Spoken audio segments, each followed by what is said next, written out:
வாழ்வில் வார்த்தை ஊழியங்கள் வழங்கும் இன்றைக்கான இறை வார்த்தை. நம் ஆண்டவர் இயேசு கிறிஸ்துவின் இணையற்ற நாமத்தில் மகிழ்ச்சியோடு உங்களை வாழ்த்துகிறேன். இயேசு கிறிஸ்து ஊழியம் செய்த நாட்களிலே பரலோகத்தின் சத்தியங்களை பல வழிகளிலே மக்களுக்கு கொண்டு சேர்த்தார். அதில் ஒரு வழிதான் உவமைகள். அவர்களுக்கு தெரிந்த சம்பவங்கள், பொருட்கள் மூலமாக பரலோகத்தின் சத்தியங்களை கதைகளின் மூலமாக, உதாரணங்களின் மூலமாக ஆண்டவர் சொன்னார். லூக்கா 15ஆம் அதிகாரத்திலே 3 உவமைகளை ஆண்டவர் சொல்லியிருக்கின்றார். இன்றைக்கு காணாமல் போன காசு, இந்த உவமையை தியானிக்கலாம். இயேசு கிறிஸ்துவின் பின்னால் அநேகர் பின் சென்றார்கள். அவருடைய வார்த்தைகளை ஆர்வமாக கேட்பதற்கு சென்றவர்கள் உண்டு. ஆனால் அதே சமயத்தில் குற்றம் கண்டுபிடிப்பதற்காகவும், நியாயப்பிரமாணத்திற்கு எதிராக ஏதாவது பேசுகிறார் என்பதை அறிந்து கொள்வதற்காகவும் சில பரிசேயர்களும் வேத பாரகர்களும் இயேசுவின் பின்னால் சென்றார்கள். குற்றம் கண்டுபிடிப்பதற்காக வந்தவர்களுக்காக இயேசு கிறிஸ்து தான் யார் என்பதை, எப்படிப்பட்ட காரியங்களை சொல்லுகிறேன் என்பதை விளக்குவதற்காகவும் போதித்தார். தங்களை பாவி என்று ஒத்துக்கொள்பவர்கள் மட்டுமே இயேசுவின் சத்தத்தை கேட்க முடியும், உணர முடியும். மனம் வருந்துபவர்கள் மட்டுமே ஆவியிலே குணமடைய முடியும். யூதர்கள் இவ்விதமாக நினைத்திருந்தார்கள். அவர்களுடைய கூற்று என்ன என்று சொன்னால், பாவிகள் தடயமில்லாமல் அழிந்து போவார்கள், பரலோகத்தில் அப்பொழுது சந்தோஷம் உண்டாயிருக்கும். இதுதான் அவர்களுடைய நம்பிக்கை. ஆனால் இங்கே இயேசு கிறிஸ்து தன்னுடைய ஊழியத்தை தவறாக மற்றவர்கள் கருதின பொழுது, தம்முடைய ஊழியத்தை விளக்குவதற்காக, நான் எதற்காக வந்திருக்கிறேன் என்பதை காண்பிப்பதற்காக இந்த உவமையை கூறுவதை நாம் இங்கே பார்க்கின்றோம். நான் ஏன் பாவிகளை ஏற்றுக்கொள்கிறேன் என்று இந்த உவமையிலே ஆண்டவர் விளக்குகின்றார். யூதர்கள் பாவிகள் அழிந்தால் பரலோகத்திலே சந்தோஷம் என்று நினைத்தார்கள். ஆனால் இயேசுவோ பாவிகள் மனம் திரும்பினால் பரலோகத்திலே சந்தோஷம் என்று கூறுகின்றார். இங்கே காணாமல் போன வெள்ளிக்காசு.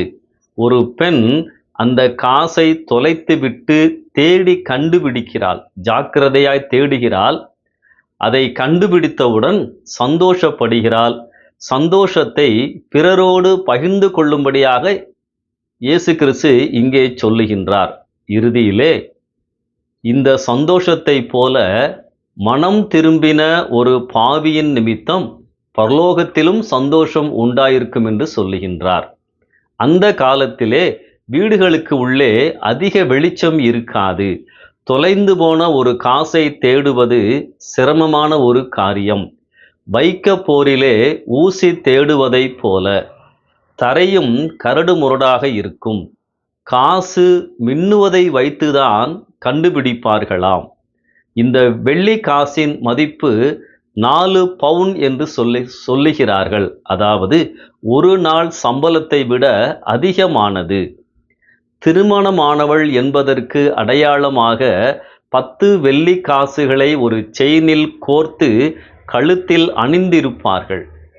மேரேஜ் ரிங்கை போல இது அவர்களுக்கு மிகவும் முக்கியமானது.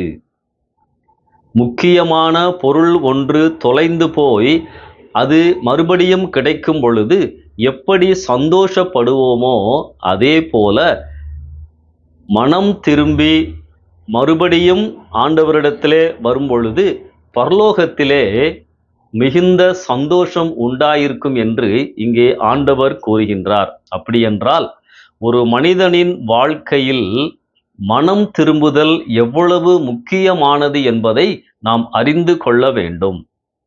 இது வழியை தவறவிட்ட விசுவாசிகளுக்கும், வழியை இன்னும் கண்டுபிடித்திராத விசுவாசிகளுக்கும் இந்த உவமை பொருந்தும் என்பதை நாம் அறிந்து கொள்ள வேண்டும். சரி, மனம் திரும்புதல் என்றால் என்ன? தொலைந்திருந்து மீண்டும் கண்டுபிடிக்கப்படுதல், காணாமல் போய் மறுபடியும் பழைய இடத்திற்கு வருதல். இயேசு கிறிஸ்து சகேயுவை சந்திக்கின்ற பொழுது லூக்கா 19ஆம் அதிகாரம் 10ஆம் வசனத்திலே, இழந்து போனதை தேடவும் ரட்சிக்கவுமே மனுஷகுமாரன் வந்திருக்கிறார் என்று சொல்லியிருப்பார். இங்கே அதனுடைய அர்த்தம் என்ன?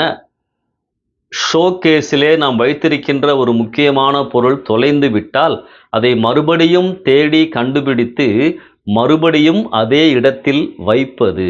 அந்த அர்த்தத்திலேதான் இயேசு கிறிஸ்து இங்கே சொல்லுகின்றார். ஏன் ஆண்டவருடைய சமூகத்திலே அவ்வளவு சந்தோஷம்? நானும் நீங்களும் ஆண்டவருடைய சமூகத்திலே, ஆண்டவருடைய பார்வையிலே விலையேற பெற்றவர்கள். தேவன் நமக்காக இவ்வளவு பெரிய விலை கிரயத்தை செலுத்தினார் என்றால் நாம் அவருடைய பார்வையில் எவ்வளவு விசேஷித்தவர்கள். எனவேதான் ஒவ்வொரு பாவியும் மனம் திரும்பும் பொழுது பரலோகத்திலே மிகுந்த சந்தோஷம் உண்டாகிறது என்று சொல்லி ஆண்டவர் இங்கே சொல்லுவதை பார்க்கின்றோம். சரி, இந்த உவமைகள், இந்த ஆண்டவருடைய வார்த்தைகள் நமக்கு எவைகளை இப்பொழுது உணர்த்துகின்றன? பிரியமானவர்களே, மனம் திரும்புதலின் அனுபவம் முக்கியமானது. என் இஷ்டப்படி ஒரு பாதையில் நான் சென்று கொண்டிருந்தேன். ஆண்டவர் என்னை சந்தித்து என்னை திருப்பி சிலுவை பாதையிலே நடக்க வைத்திருக்கின்றார். இந்த அனுபவம் நம்மளுடைய வாழ்க்கையிலே காணப்பட வேண்டும். இங்கே வீட்டிற்குள்ளே தொலைந்து போன காசை ஆண்டவர் பேசுகின்றார். வீட்டிற்குள்ளே தொலைந்ததைப் போல ஆலயத்திற்குள்ளே தொலைந்து போனவர்களும் உண்டு. ஆண்டவருடைய அன்பு நம்மை சந்திக்க வேண்டும். இன்னொரு காரியம் என்ன என்று சொன்னால், இந்த பெண் தான் அந்த காசை கண்டுபிடித்த சந்தோஷத்தை மற்றவர்களிடத்திலே பகிர்ந்து கொள்வதைப் போல இயேசு இங்கே சொல்லுகின்றார். நல்ல ஐக்கியத்தை இந்த வார்த்தைகள் உணர்த்துகின்றது. அந்த பெண்ணிற்கு பக்கத்து வீட்டுக்காரர்களோடு நல்ல ஐக்கியம் இருந்தது. கர்த்தருடைய பிள்ளைகள் எல்லாரோடும் சமாதானமாக நல்ல ஐக்கியத்தோடு இருக்க வேண்டும். அடுத்தபடியாக சந்தோஷத்தை பகிர்ந்து கொள்ளும் அனுபவம். ஆண்டவர் எனக்கு தருகின்ற ஆசீர்வாதங்களை சந்தோஷமாக மற்றவர்களிடம் பகிர்ந்து கொள்ளுகிறோமா? நான் ஜெபித்தேன், ஆண்டவர் எனக்கு இப்படியாய் பதில் கொடுத்தார், நான் இப்படியாய் வாழ்ந்து கொண்டிருந்தேன், துன்மார்க்கமாய் வாழ்ந்து கொண்டிருந்தேன், ஆண்டவர் என்னுடைய வாழ்க்கையை மாற்றினார், நிம்மதி இல்லாமல் இருந்தேன், ஆண்டவர் சமாதானத்தை கொடுத்தார். எத்தனை பேரிடம் நாம் பெற்ற ஆசீர்வாதங்களை பகிர்ந்து கொண்டிருக்கின்றோம்? அன்பானவர்களே, இவ்வளவு காரியங்களை ஆண்டவர் இந்த ஓமையின் வழியாய் சொல்லுகின்றார். மனம் திரும்புதல் முக்கியமான ஒரு காரியம். உண்மையாகவே இயேசு என் உள்ளத்திலே பிறக்க வேண்டும். மற்றவர்களோடு நல்ல ஐக்கியமாய் இருக்க வேண்டும். ஆண்டவர் எனக்கு கொடுத்த ஆசீர்வாதங்களை மற்றவர்களிடம் பகிர்ந்து கொண்டு அதன் மூலமாக இயேசு கிறிஸ்துவுக்கு மகிமையை கொண்டு வர வேண்டும். நேற்றைக்கு உங்களை வழிநடத்தின ஆண்டவர் இன்றைக்கும் உங்களை வழிநடத்துவார், தேவைகளை சந்திப்பார். நம்பிக்கையோடு இந்த நாளை ஆரம்பிப்போம். ஆமென்.